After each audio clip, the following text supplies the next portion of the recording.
illallah, illallah, illallah, illallah, illallah, illallah, illallah, illallah, illallah, illallah, illallah, la ilaha illallah Muhammadur Rasulullah sallallahu alayhi wa sallam। সকলে বলে আলহামদুলিল্লাহ। উপস্থিত আজকে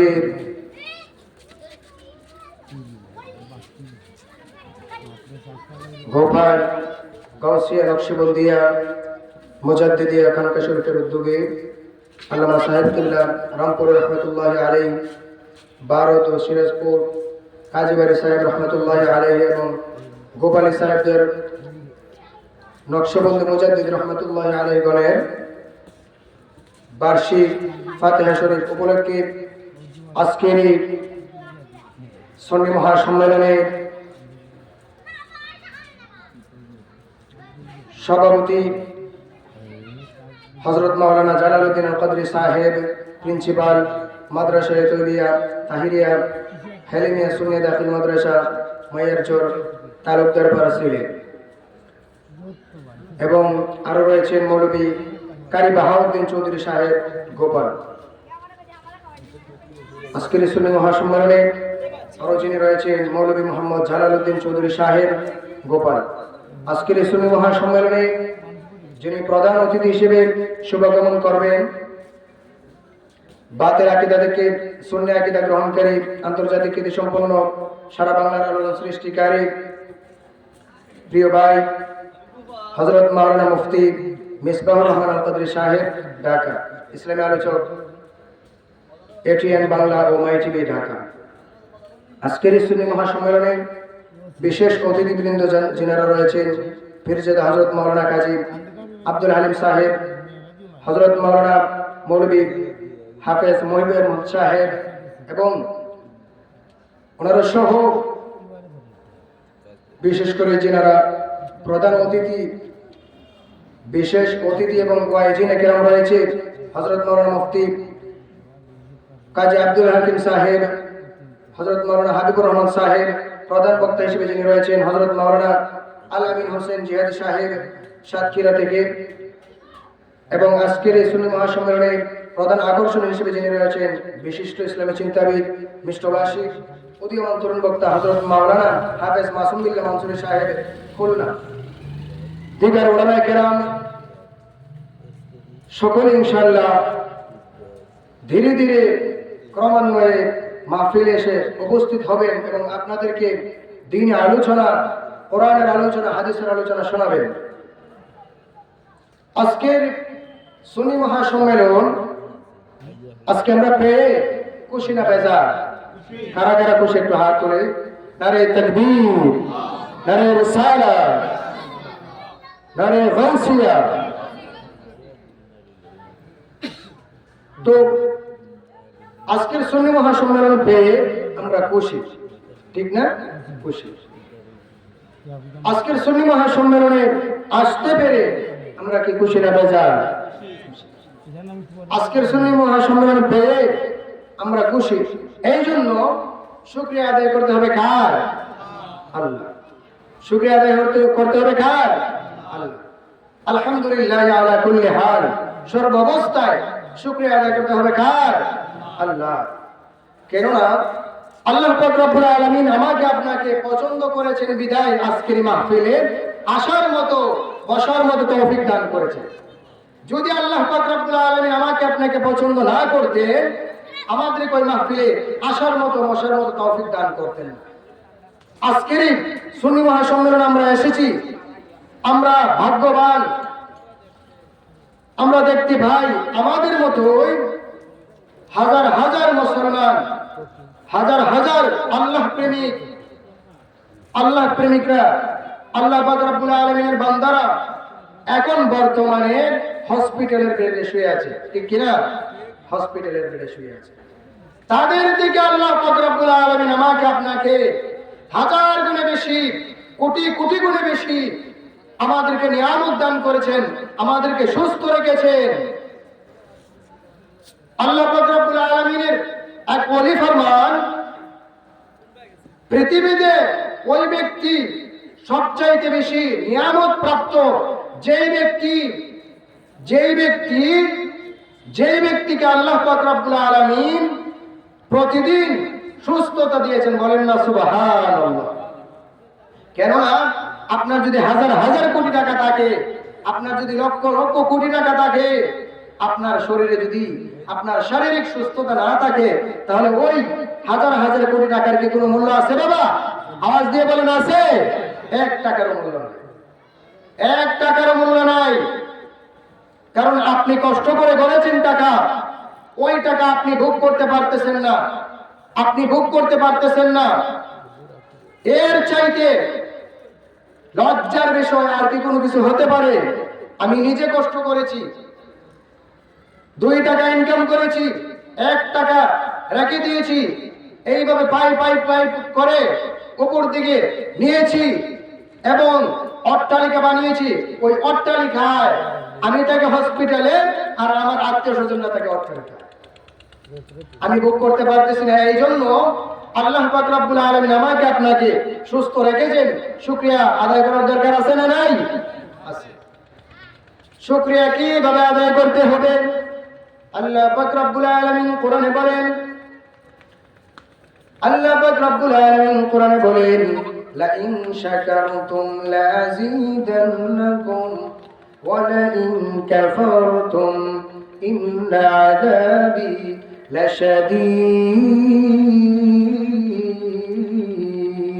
ও বান্দা, আমি তোমাকে নিয়ামত দান করেছি, আমি তোমাকে নিয়ামত দান করেছি, তোমাকে আমি নিয়ামত দান করেছি। যেইভাবে আমি তোমাকে নিয়ামত দান করেছি এবং তুমি আমার নিয়ামত পেয়েছো, নিয়ামত পেয়ে খুশি হয়ে শুকরিয়া আদায় করো। যদি তুমি খুশি হয়ে শুকরিয়া আদায় করো, তাহলে আমি আমার নিয়ামত তোমাকে আর বাড়িয়ে দেব। বলেন না সুবহানাল্লাহ। আর যদি তুমি শুকরিয়া আদায় না করো, শুকরিয়া আদায় না করে কাফেরদের অন্তর্ভুক্ত হও, তাহলে তোমার জন্য রেখে দিয়েছি ইন্না আযাবি লাশাদীদ। তোমার জন্য রেখে দিয়েছি কষ্টদায়ক শাস্তি, তোমার জন্য রেখে দিয়েছি কাফেরদের সাথে শাস্তি, তোমাদের জন্য রেখে দিয়েছি জাহান্নামের শাস্তি। আল্লাহ পাক রব্বুল আলামিন, আল্লাহ পাক রব্বুল আলামিন আমাদেরকে নিয়ামত দান করেছেন, আমাদেরকে নিয়ামত দান করেছেন। এর মধ্যে উত্তম একটা নিয়ামত হচ্ছে আমাদের হাত। বলেন না সুবহানাল্লাহ। হাত আল্লাহ পাক রব্বুল আলামিন আমাকে আপনাকে দান করেছেন। আল্লাহ পাক রব্বুল আলামিন আমাকে আপনাকে হাত দান করেছেন খারাপ কাজে ব্যবহার করার জন্য নয়, ভালো কাজে ব্যবহার করে, ভালো কাজে ব্যবহার করে, ভালো কাজে ব্যবহার করার জন্য, ভালো কাজে ব্যবহার করে আল্লাহ পাক রব্বুল আলামিনের শুকরিয়া আদায় করার জন্য। আল্লাহ পাক রব্বুল আলামিন আমাকে আপনাকে 2টি পা দান করেছেন। ওই পা গুলা কেন দান করেছেন? ভালো কাজে হেঁটে যাওয়ার জন্য, দ্বীনি মাহফিলে হেঁটে যাওয়ার জন্য, কোরআনের মাহফিলে হেঁটে যাওয়ার জন্য, হাদিসের মাহফিলে হেঁটে যাওয়ার জন্য। কিন্তু আল্লাহ পাক রব্বুল আলামিন আমাকে আপনাকে ওই 2টি পা দান করেন নাই গুনাহের কাজে যাওয়ার জন্য।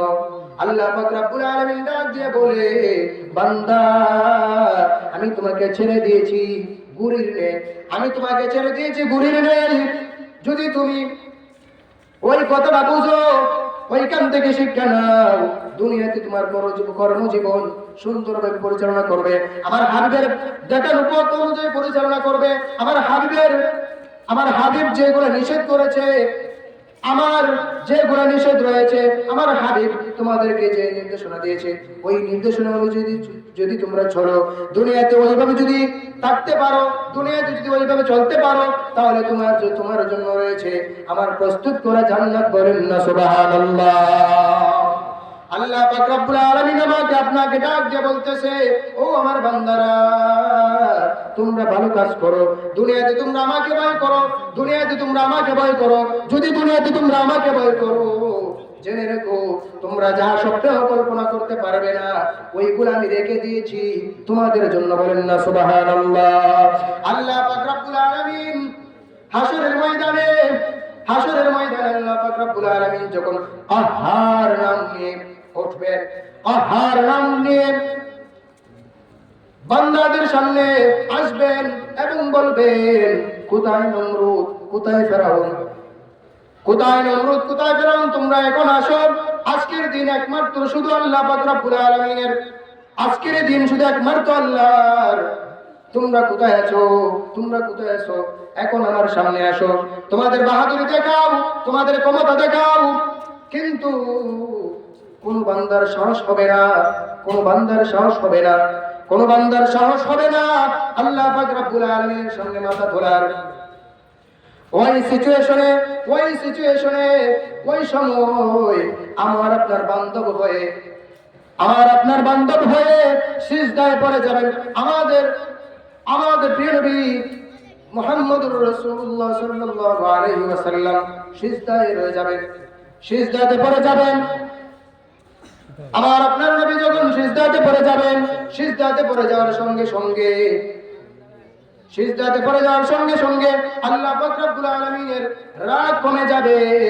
এবং আল্লাহ পাক রব্বুল আলামিনের রাগ যখন কমে যাবে, রাগ কমে যাওয়ার সঙ্গে সঙ্গে আল্লাহ পাক রব্বুল আলামিন বিচার কার্য সম্পাদন করবেন, বিচার কার্য শুরু করে দিবেন। বিচার কার্য যখন শুরু করে দিবেন, বিচার কার্য শুরু করে দিবেন, বিচার কার্য শুরু করে দিবেন। বিচার, যার ভালো কাজ, যার ভালো কাজ সে ভালো প্রতিদান পাবে, যার খারাপ কাজ সে খারাপ প্রতিদান পাবে। কিন্তু আল্লাহ পাক রব্বুল আলামিন কোরআনে বলেন, ফামাইয়ামাল মিসকালা যাররাতিন খায়রান ইয়ারা ওয়ামাইয়ামাল মিসকালা যাররাতিন শাররান ইয়ারা। বলুন সুবহানাল্লাহ।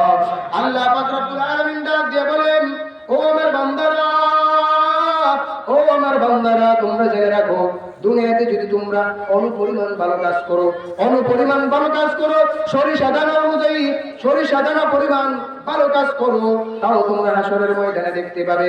যদি তোমরা দুনিয়াতে সরিষা পরিমাণ খারাপ কাজ করো, অনুপরিমাণ খারাপ কাজ করো, তাও তোমরা দেখতে পাবে, হাসরের ময়দানে তোমরা দেখতে পাবে। যখন আল্লাহ পাক রব্বুল আলামিন বিচার কার্য শেষ করবেন, বিচার কার্য শেষ করবেন, বিচার কার্য শেষ করবেন, সওয়াব এবং গুনাহ মাপ দিবেন, পাল্লায় উঠাবেন, মিজানে উঠাবেন। মিজানে যখন মানুষের ভালো কাজ এবং খারাপ কাজ উঠানো হবে, একটা বান্দা যখন জাহান্নামের উপযোগী হয়ে যাবে, জাহান্নামের যখন উপযোগী হয়ে যাবে, ফেরেশতারা টানতে টানতে তাকে জাহান্নামে নিয়ে যাবে, ফেরেশতারা টানতে টানতে তাকে জাহান্নামে নিয়ে যাবে। আল্লাহ পাক রব্বুল আলামিন ডাক দিয়ে বলবে, ফেরেশতারা তোমরা তাকে কোথায় নিয়ে যাও? দাঁড়াও দাঁড়াও দাঁড়াও, আমার মা মায়ের বান্দা আমি বড় মায়া করে বানিয়েছি, বড় মহব্বত করে বানিয়েছি, আমার বান্দার আমি কত মায়া করে মহব্বত করে বানিয়েছি, আজকের এই জাহান্নামের আগুনে জ্বালানোর জন্য। বলেন না সুবহানাল্লাহ। তখন ফেরেশতারা ডাক দিয়ে বলবে, ও আমার প্রভু, আপনার ওই মায়ের বান্দা জাহান্নামের উপযোগী হয়েছে।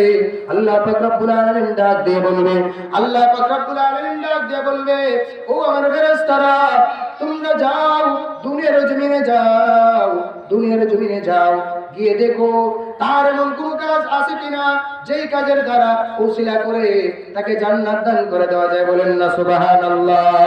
আল্লাহ পাক রব্বুল আলামিন ফেরেশতাদেরকে যখন ওই কথা বলবেন, ফেরেশতারা দুনিয়ার জমিনে আসবেন, দুনিয়ার জমিনে আসবেন, দুনিয়ার জমিনে বিচরণ করবেন, দুনিয়ার এক প্রান্ত থেকে অন্য প্রান্তে ঘোরাফেরা করবেন, এক প্রান্ত থেকে অন্য প্রান্তে ঘোরাফেরা করবেন। এবং ওই বান্দার ভালো কোনো কাজ, ভালো কোনো আমল আছে কিনা, সে এমন কাজ করছে যেই কাজের দ্বারা তাকে ওসিলা করে জান্নাত দান করা যায়, ওই রকম কাজ খুঁজতে থাকবে, খুঁজতে থাকবে। অনেক খোঁজাখুঁজি করার পর আল্লাহ পাক রব্বুল আলামিনের দরবারে আবার হাজির হয়ে যাবে। আল্লাহ পাক রব্বুল আলামিনকে ডাক দিয়ে বলবে, ও আমার প্রভু, ও আমাদের প্রতিপালক, তার এমন কোন কাজ পাই নাই, আপনার ওই মায়ের বান্দার এমন কোন কাজ পাই নাই যেই কাজের দ্বারা তাকে জান্নাত দান করা যায়। তখন আল্লাহ পাক রব্বুল আলামিন বলবেন, আমার মায়ের বান্দার আমি অনেক মহব্বত করে বানিয়েছি, না না না, আবার তোমরা দুনিয়ার জমিনে যাও, আবার তোমরা দুনিয়ার জমিনে যাও, আবার গিয়ে দেখো তার এমন কোন কর্মকাণ্ড, এমন কোন কাজ আছে কিনা, এমন কোন ভালো কাজ আছে কিনা যার দ্বারা তাকে জাহান্নাম থেকে জান্নাত দেওয়া যায়। বলেন না সুবহানাল্লাহ। আল্লাহ পাক রব্বুল আলামিনের ফেরেশতারা আবার দুনিয়াতে অবতরণ করবেন।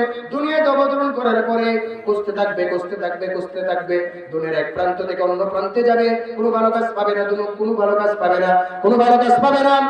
হঠাৎ হঠাৎ তাকিয়ে থাকবেন ফেরেশতারা, হঠাৎ তাকিয়ে দেখবেন গোপালের ময়দানে একটা বাতি ঝলমল করতেছে। বলেন না সুবহানাল্লাহ। ওই বাতিটা হচ্ছে আজকের মাহফিল। বলেন না সুবহানাল্লাহ। ওই মাহফিলটাকে ফেরেশতারা সুন্দর করে প্যাকেট করে নিয়ে যাবে আল্লাহ পাক রব্বুল আলামিনের দরবারে। আল্লাহ পাক রব্বুল আলামিনের দরবারে নিয়ে গিয়ে ফেরেশতারা ডাক দিয়ে বলবে, ও আমার প্রভু, ও আমাদের প্রতিপালক, আমরা ওই ভালো কাজটা তার পেয়েছি, দুনিয়ার জমিনে সে গোপালের মাহফিলে বসেছিল এবং কোরআনের আলোচনা করেছিল, কোরআনের আলোচনা শুনেছিল এবং একবার দুইবার সুবহানাল্লাহ আল্লাহু আকবার বলেছিল, আল্লাহু আকবার বলেছিল, সুবহানাল্লাহ বলেছিল। ওইগুলো আমরা তার জাহান্নাম থেকে জান্নাতে নেওয়ার জন্য ব্যবহার করব। আল্লাহ পাক রব্বুল আলামিন ডাক দিয়ে বলবে, আর দেরি করো না আমার মায়ের বান্দা, ওই কোন শীতের মধ্যে আমার মায়ের বান্দা দুনিয়াতে তার আরামের ঘুমকে হারাম করে সে গোপালের মাহফিলে এসেছিল। যেইভাবে আমাকে ভালোবেসে, আমার হাবিবকে ভালোবেসে গোপালের মাহফিলে এসেছিল, ওই আজকে হাসরের ময়দানে আমার মায়ের বান্দার আমি ভালোবেসে জান্নাত দান করে দিলাম। বলেন না সুবহানাল্লাহ। হাসরের ময়দানে সাকার নামের জাহান্নামীদেরকে প্রশ্ন করা হবে, মা সালাকাকুম ফি সাকার, তোমাদেরকে কেন সাকার নামের জাহান্নামে পাঠানো হয়েছে? মা সালাকাকুম ফি সাকার, তোমাদেরকে কেন এই জাহান্নামে পাঠানো হয়েছে?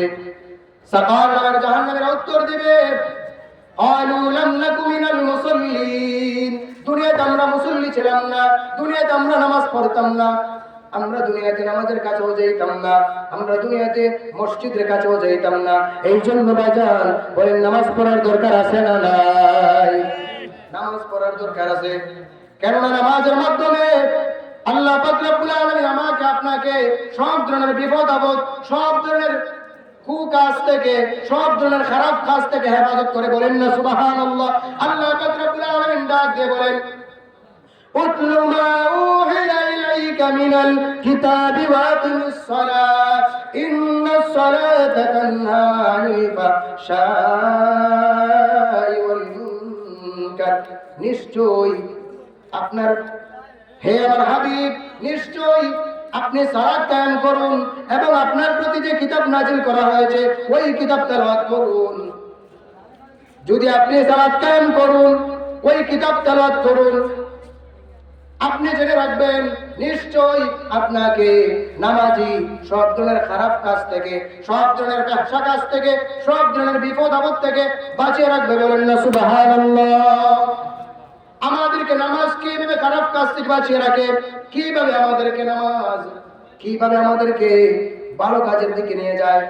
আপনি যখন নামাজ পড়বেন, 5 ওয়াক্ত নামাজ পড়বেন, মসজিদে আসা যাওয়া করবেন, আপনার মাথায় টুপি থাকবে, আপনার পরনে পাঞ্জাবি থাকবে, আপনার গ্রামে একটা গানের কনসার্ট হচ্ছে, একটা গুনাহের কাজ হচ্ছে, আপনার মাথায় টুপি আছে, আপনার মন বলবে, আপনার যে খারাপ নফস আছে ওই নফস বলবে, খারাপ নফস বলবে, যেখানে যাও আপনার যে ভালো নফস আছে, ওই যে নামাজ পড়েছেন ওই নামাজ, যেই নফস ওই নামাজগুলারে কন্ট্রোল করেছে, ওই নামাজগুলারে যেই নফস কন্ট্রোল করেছে, ওই নফস ডাক দিয়ে বলবে, হে আল্লাহর বান্দা, তুমি তো ভালো মানুষ, তুমি তো 5 ওয়াক্ত নামাজ পড়ো, তুমি কিভাবে পাঞ্জাবি গায়ে দিয়ে, টুপি মাথায় দিয়ে, কিভাবে তুমি গানের কনসার্টে যাইবা, কিভাবে তুমি খারাপ কাজে যাইবা, কিভাবে তুমি অন্যের খারাপ কাজ করবা, কিভাবে তুমি অন্যের নষ্ট করবা। যখন আপনি নামাজ পড়বেন, নামাজ আপনাকে এইভাবে প্রত্যেকটা খারাপ কাজে কাজে বাধা দেবে, বলেন না সুবহানাল্লাহ। এইভাবে নামাজ আপনাকে বাধা দিতে থাকবে এবং দুনিয়াতে বাধা দেবে, দুনিয়াতে বাধা দেবে। নামাজ আপনাকে খারাপ কাজ করার জন্য বাধা দেবে দুনিয়াতে। কবরের জমিনে যখন যাবেন, কবরের জমিনে যখন যাবেন, আপনি যখন মারা যাবেন, মারা যাওয়ার পরে যখন কবরের জমিনে যাবেন, কবরের জমিনে যখন যাবেন, কবরের জমিনে যাওয়ার সঙ্গে সঙ্গে আপনাকে কবর দেওয়া হবে, কবর দেওয়া হবে। কবর দেওয়ার সঙ্গে সঙ্গে আপনি যদি ভালো কাজ করেন, আপনার ভালো কাজের প্রতিদান দেওয়া হবে। আপনি যদি খারাপ কাজ করেন, আপনার খারাপ কাজের প্রতিদান দেওয়া হবে। কিন্তু আপনি যদি ভালো কাজও করে থাকেন, কিন্তু আপনাকে আযাব গ্রেফতার করার জন্য আসবে। কবরের জমিনে আপনাকে আযাব গ্রেফতার করার জন্য আসবে। আপনি যে দুনিয়ার জমিনে নামাজ পড়েছেন, নামাজ পড়েছেন, ভালো কাজ করেছেন, ওই কাজগুলা, ওই নামাজগুলা একটা যুবক হয়ে আপনার কবরে উপস্থিত হয়ে যাবে, বলেন না সুবহানাল্লাহ। আপনার কবরে উপস্থিত হয়ে, আপনার কবরে উপস্থিত হয়ে বসে থাকবে আপনার মাথার দিকে, আপনার মাথার দিকে বসে থাকবে এবং আপনাকে মাথায় হাত বুলিয়ে বলবে, আল্লাহর বান্দা, দুনিয়াতে অনেক কষ্ট করেছেন, দুনিয়াতে অনেক কষ্ট করেছ। শীতের সময়, শীতের মধ্যে কনকনে শীতের মধ্যে ঠান্ডা পানি দ্বারা ওযু করে ফজরের নামাজ আদায় করেছো। কনকনে শীতের মধ্যে ঠান্ডা পানি দ্বারা ওযু করে এশারের নামাজ আদায় করেছো। কনকনে শীতের মধ্যে ঠান্ডা পানি দ্বারা ওযু করে তাহাজ্জুদের নামাজ আদায় করেছো। সারা জীবন দুনিয়াতে কষ্ট করেছো, অনেক নির্যাতন সহ্য করেছো, কিন্তু আজ থেকে তুমি নিরাপদ, আজ থেকে তুমি নিরাপদ হয়ে গেলা। আজ থেকে তোমাকে আর ডিস্টার্ব করার জন্য কেউ আসবে না, আজ থেকে আপনাকে ডিস্টার্ব করার জন্য আর কেউ আসবে না। আপনি জেনে রাখুন, আল্লাহ পাক রব্বুল আলামিন যখন হাসর কায়েম করবে, ওই দিনের আগ পর্যন্ত একটা ফুকাও আপনাকে টাচ করতে পারবে না, বলেন না সুবহানাল্লাহ। আপনি যদি নামাজ পড়েন, আপনি যদি ভালো কাজ করেন, আপনি যদি ভালো কাজ করেন, আপনি যদি নামাজ পড়েন, আপনি যদি নামাজ কায়েম করেন, আপনি যদি নামাজ কায়েম করেন, তাহলে আল্লাহ পাক রব্বুল আলামিন আপনাকে ওই কবরে শান্তি দিবেন। ওই কবরে নামাজ আপনার জন্য যুবক হয়ে বসে থাকবে। আপনার ভালো কাজগুলো ওই কবরে আপনার জন্য যুবক হয়ে বসে থাকবে, আপনার জন্য যুবক হয়ে বসে থাকবে। ওই কবরে আপনার জন্য বসে থাকবে, ওই কবরে আপনার জন্য বসে থাকবে। ভালো কাজগুলা আপনার কবরে বসে থাকবে, আপনার কবরে বসে থাকবে। এই জন্য বাবারা আমার, ভাইয়েরা আমার, আমাদের নামাজ পড়ার দরকার আছে না নাই? জোরে বলেন, আছে না নাই? আছে। নামাজ পড়তে হবে। নামাজ আপনাকে পৃথিবীতে সব ধরনের বিপদ আপদ থেকে, সব ধরনের ফেহশা কাজ থেকে বিরত রাখবে। এই জন্য আমাদেরকে নামাজ পড়তে হবে। আর আপনি নামাজ পড়বেন, একজন মুমিন এবং কাফেরের মধ্যে পার্থক্য হলো নামাজ। একজন মুমিন এবং কাফেরের মধ্যে পার্থক্য কি? নামাজ। এখন কাফেরেরাও দাড়ি রাখে, কাফেরেরাও টুপি পরে, মুনাফিকেরাও টুপি পরে, মুনাফিকেরাও দাড়ি রাখে, কাফেরেরাও টুপি পরে, কাফেরেরাও দাড়ি রাখে, কিন্তু আপনাকে কাফের থেকে পার্থক্য করে দিবে নামাজ। বলেন না সুবহানাল্লাহ। এই জন্য আমাদেরকে নামাজ পড়তে হবে। নামাজের পাশাপাশি নবী করিম সাল্লাল্লাহু আলাইহি ওয়াসাল্লামের উপর দরুদ পাঠ করতে হবে, বেশি বেশি দরুদ পাঠ করতে হবে। নামাজ পড়বেন, আপনার দরুদ পাঠের ইচ্ছা জাগবে। নামাজ পড়বেন না, আপনি অনেক কিছু থেকে দূরে যাবেন। নামাজ পড়বেন, নামাজ পড়বেন, আপনি ভালো কাজ করবেন। নামাজ পড়বেন, আপনি দরুদ পাঠ করবেন, নামাজ পড়বেন, অন্যের ভালো কাজ করবেন, অন্যকে উপকার করবেন। ওই উপকারটা হাসরের ময়দানে আপনার নাজাতের ওসিলা হয়ে যাবে। বলেন না সুবহানাল্লাহ। আল্লাহ পাক রব্বুল আলামিন আমাকে আপনাকে সকল ফেহশা কাজ থেকে বিরত রেখে বেশি বেশি করে নামাজ পড়ার মতো তৌফিক দান করুন এবং 5 ওয়াক্ত নামাজ আমাদেরকে জামাতের সহিত মসজিদে পড়ার মতো তৌফিক দান করুন। সবাই বলেন আমিন। আমার ভাই বসে আছেন, আর আমি আলোচনা দীর্ঘায়িত করতে চাই না। তো আমার ভাই আপনাদেরকে সুললিত কণ্ঠে, সুমধুর কণ্ঠে আপনাদেরকে আলোচনা শোনাবেন, আপনারা শুনবেন। আজকে আমি যতটুকু আলোচনা করেছি, আলোচনার মধ্যে যে ভুল ত্রুটি হয়েছে আমাকে ক্ষমা করবেন, স্নেহ করে ক্ষমা করে দিবেন এবং আমার জন্য দোয়া করবেন আল্লাহ তাআলা যেন আমার শিকড়ে পৌঁছে দেন। সবাই বলেন আমিন। নারে তাকবীর, আল্লাহু আকবার,